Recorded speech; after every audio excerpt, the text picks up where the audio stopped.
welcome to prompt number 123. 1, 2, 3. Eat your peas. All right, and with that, let's get into our single prompt. We have someone who is full of joy. All right, let's go. Let's make a very joyous or ill-intended joy drawing.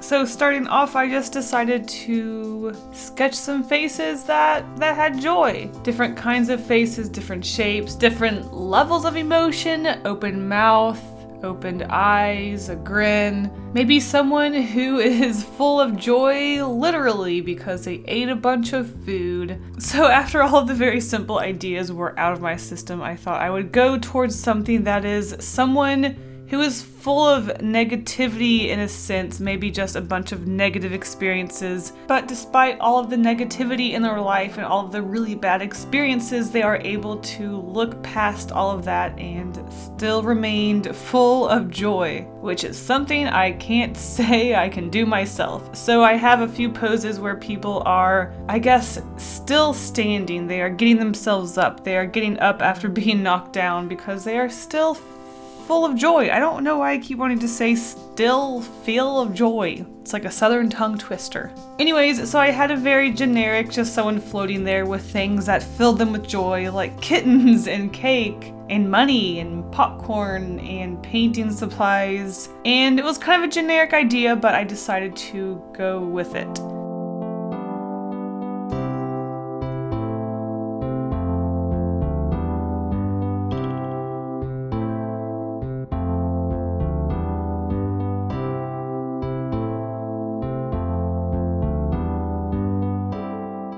After thinking for some time about what I was going to draw, I realized I said something along the fact of full of joy, but with ill intent.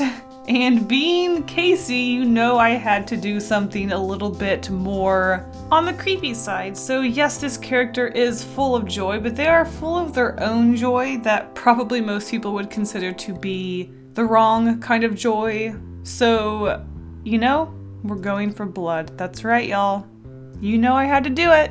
So I thought I would just create a girl that was just very excited about murdering people. She was going to be doing the same sort of pose in the previous sketch where it's just a girl floating there or laying there, being very joyous and happy by the different things that she likes going around her head, sort of like framing her or just, you know, like floating around her like a halo or something. But instead of kittens and cake and happy things, we were going to go with body parts like hands, arms, legs, intestines, organs, you know, all that fun stuff. Maybe some blood swirling around, who knows? But as I continued to sketch her out on the paper, I thought, well, what if she wasn't such an obvious murderer? What if we didn't take the obvious route and just had all of her body parts floating around? What if we made her into something like, I don't know, a butcher? A butcher's simple enough, right? They butcher animals and carve their body parts and eat them. That's not creepy. So I made her into a butcher thinking, okay, she's a butcher.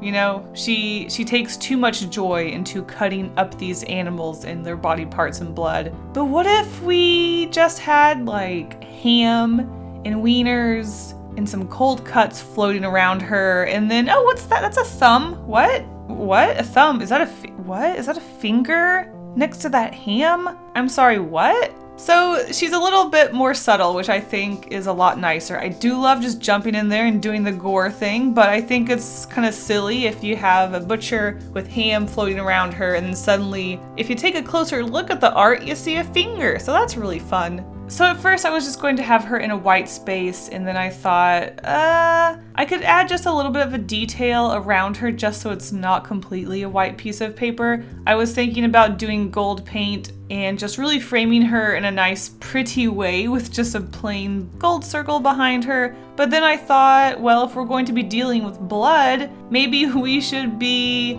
I don't know, putting some symbolism behind her, like pentagram or something. So I also did want to add a little bit more color and not just have a white piece of paper with a pentagram behind her. So I also did a circle of bricks just to give it some texture and just add a little bit more visual interest. It's obviously not the most exciting background, but I think it does add a little bit to this piece and isn't just a white background. So I painted a gray circle behind her and then did very simple bricks. And I think it works. I think it just adds a little bit something extra to this. Is she behind her butcher shop? What do you call that? Meat shop? Butcher. You go to the butcher. Well, what's it called? Is it called something? I feel like it's been a while since I've Googled something on here. Remember when we used to learn all sorts of things in the prompt series? Butcher shop, I Google. I think it's just a butcher shop. Yeah, I think it's butcher. The butchery. Yeah, the butcher. You go to the butcher. So anyways, because there are bricks behind her, I say she goes behind her butcher shop and puts blood on the wall and does evil things. I mean, if you're going to be a murderer, I think the best bet you have is becoming a butcher so that when all of your things are covered in blood and you have all of these sharp objects and knives and people are disappearing, they can suspect you, but I mean, you always have blood all over you and meat, and is that a sandwich made out of humans? What is happening?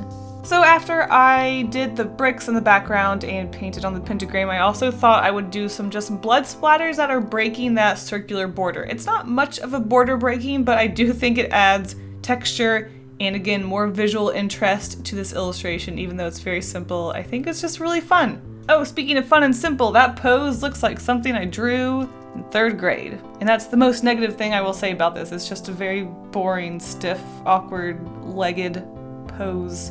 But overall, I do think she's cute, except for the leg situation. When doing the background, I knew it was going to be a bit of a risk. I didn't want the background to be too dark because then I had to really focus on making her bright so that she didn't just kind of melt into the background. But then I didn't want the background to be too light because then that meant I had to make her very dark to make sure she popped off of the background, but I didn't want her details and things to get lost by becoming too dark.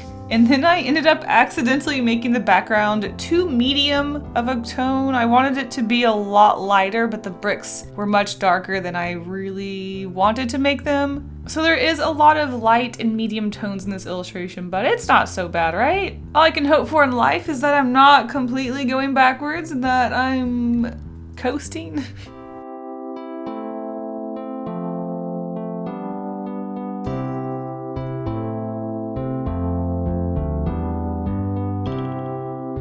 So here's a really fun poll. So when you saw the prompt person full of joy, you were just thinking, oh, Kasey's gonna make something fun and lighthearted and wholesome, right? Kasey's all about that wholesome, joyous content. Be completely honest with me in this poll. Did you think I was going to do something innocent with flowers and all jolly good? Or did you know that I was going to go in a gruesome, dark way about this prompt because it's me and I can't just do someone full of joy without having bad intentions? Honestly, at this point, I can't tell if going gruesome and dark humor is cliche because of how often I do it, or if it's unexpected because, you know, the person full of joy, they aren't supposed to be murdering people. And even though it is also very cliche to make a butcher someone who murders people, I honestly can't tell if I regret not making her just a normal person that has body parts and blood floating around her, or if making her a butcher that murders people was a really good, fun idea. You know, it could go either way. And with that, even though this is very simple, I do really enjoy this illustration. It's fun, it's silly. Gotta know her story. Who does she murder? Why does she murder people? Does she do it because she thinks she's doing people a favor? Do people hire her? Maybe she grew up to eat, maybe she just eats people. I don't know her life. Maybe she lives in a world where you eat people. We'll find out one day, wink wonk. All right, let's go to the end card.